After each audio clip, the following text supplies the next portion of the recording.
This is 3.1 case study by Race Looney. This case looks at the Veronia School District versus Acton in 1995. The focus here is constitutional law. The conflict is student privacy versus school and safety and drug prevention, and the significance being it established the legality of random drug testing in public schools. So some of the facts of the case: the issue was in the late 1980s, Oregon schools, specifically Veronia, saw a sharp increase in drug use and disciplinary issues. So the observation made by the school is that the athletes were kind of the leaders of the drug culture in that time period in that area.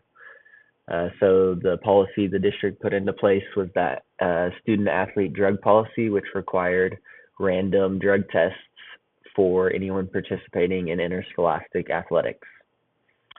So the issue arose when James Acton, a seventh grader, signed up for football, but he and his parents refused to sign the testing consent form, and then the school barred Acton from playing.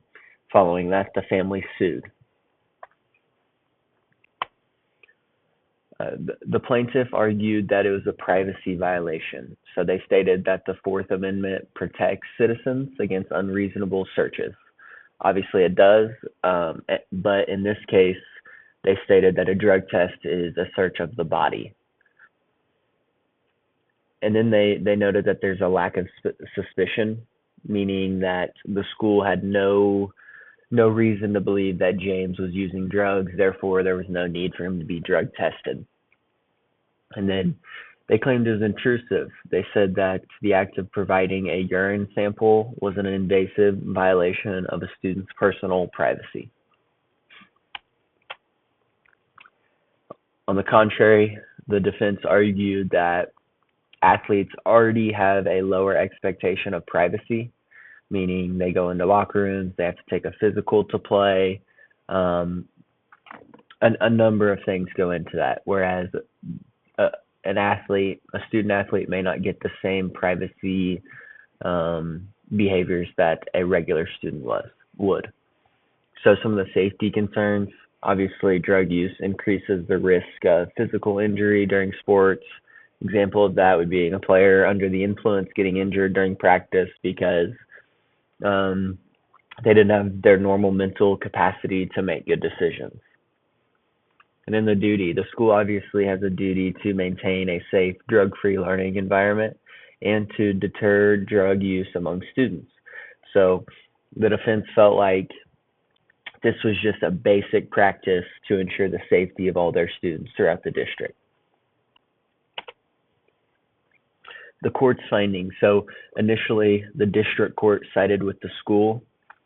That was then appealed, and the Ninth Circuit reversed it. They sided with Acton, and then eventually it went to the Supreme Court, and in a 6-3 vote, the U.S. Supreme Court ruled in favor of the school district.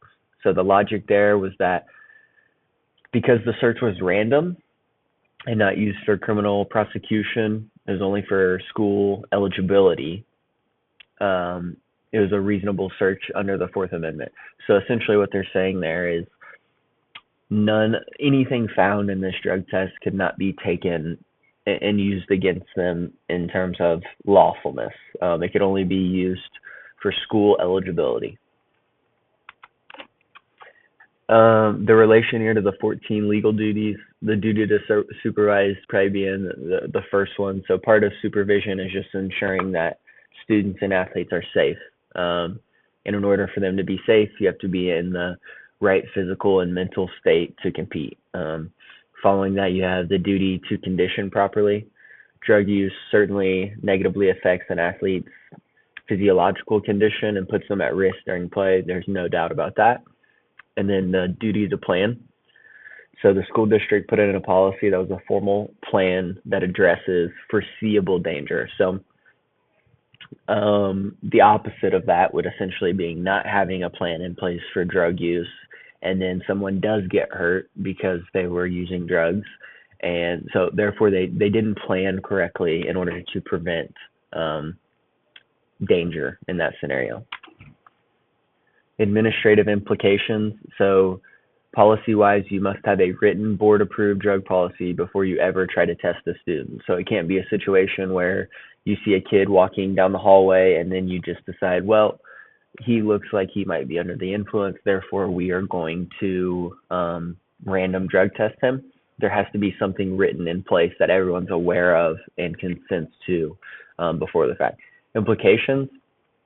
The courts give ADs more leeway with athletes because sports are voluntary, and they carry a higher physical risk than, let's say, a math class. So because athletics are obviously more dangerous than going to math class, you can put a drug testing policy into place. And we mentioned this before, but confidentiality results must be kept private and used only for activity eligibility.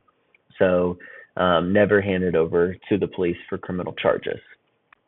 We see an example of another policy that I've seen used would be in order to get a parking pass in the school, you have to take a drug test.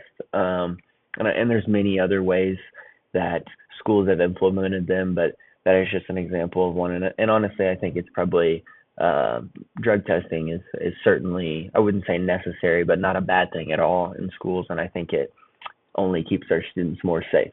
So this case is why we have that today, and it's led us to where we are now. Thank you.